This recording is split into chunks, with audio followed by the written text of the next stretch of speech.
How to use a Ventolin inhaler or a brew inhaler. This inhaler has this mouthpiece. You have to shake it before it releases a puff.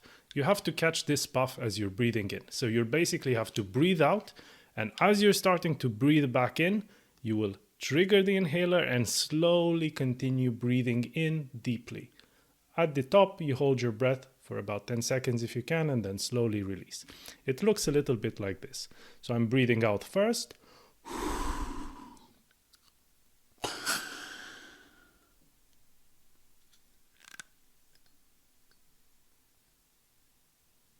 And slowly release. To show you one more time, shake the inhaler, breathe out,